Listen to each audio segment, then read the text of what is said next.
Sir Pawan Kalyan గారు ఎప్పుడెప్పుడు చంద్రబాబు నాయుడికి ప్రాబ్లం వస్తుందో అప్పుడప్పుడు బయటకు వచ్చి మాట్లాడటం అనేది మనం చూసాం. కానీ ఈ మధ్యకాలంలో మరి ఆయన ఆరోగ్య పరిస్థితి బాగలేదు అని చెప్పారు. మొన్న నేను ఆ విషయం గురించే మాట్లాడితే పాపం వాళ్ళ కొడుకు విషయంలో మాట్లాడానని దాన్ని కూడా వక్రీకరించి మాట్లాడటం మీరు చూశారు. ఎప్పుడూ నేను చెప్తాను, భగవంతుడితో పెట్టుకోకూడదు. రాజకీయం కోసం భగవంతుడిని వాడుకుంటే భగవంతుడు మూడో కన్ను తెరిస్తే ఎలాంటి వాడైనా కూడా కష్టాలు చూడాల్సిన పరిస్థితి. అది చంద్రబాబు నాయుడు పవన్ కళ్యాణ్ తెలుసుకుంటే మంచిది.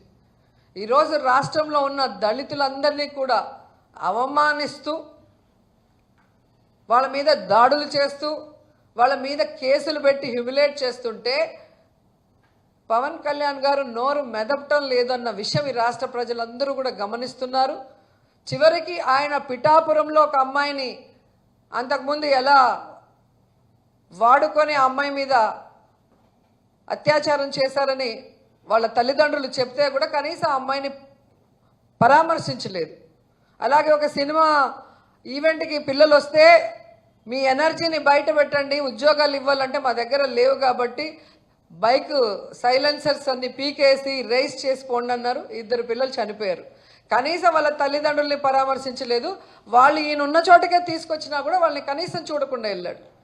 అంటే ఈయనకి జగన్ గారిని ఓడించి చంద్రబాబు నాయుడిని సీఎం చేసి ప్యాకేజీలు తీసుకుంటూ రెస్ట్ తీసుకోవాలన్న ఆలోచన తప్ప ఈ రాష్ట్రంలో ఉన్న ప్రజలకి మంచి చేయాలన్న చిత్తశుద్ధి లేదు అన్నది ఈ 11 నెలల్లో ప్రజలందరికీ కూడా అర్థమైంది. సో ఈయన ప్రజానాయకుడు కాదు, ఈయన చంద్రబాబు నాయుడు గారి నాయకుడు. ఆయన ఎటు చెప్తే అటు ఆడటం తప్ప మరొకటి లేదు అనేది ఇక్కడ తెలుసుకోవాలి. సో ఈరోజు ఎవరైతే దళితుల్ని గ్రామ బహిష్కరణ చేసి అవమానిస్తున్నారో ఇలాంటి ఇప్పుడున్న ఈ ఫాస్ట్ జనరేషన్లో ఎవరు కూడా పిల్లలు ఊరుకోరు. ఎందుకంటే అందరూ పిల్లలు చదువుకుంటున్నారు, అందరూ కూడా నాలెడ్జ్తో ముందుకు వెళ్తున్నారు. కాబట్టి వీళ్ళు చేసేటివన్నీ కూడా వాళ్ళు గమనిస్తున్నారు. కాబట్టి సరి అయిన సమయంలో వీళ్ళకి బుద్ధి చెప్తారని కూడా తెలియజేసుకుంటున్నారు.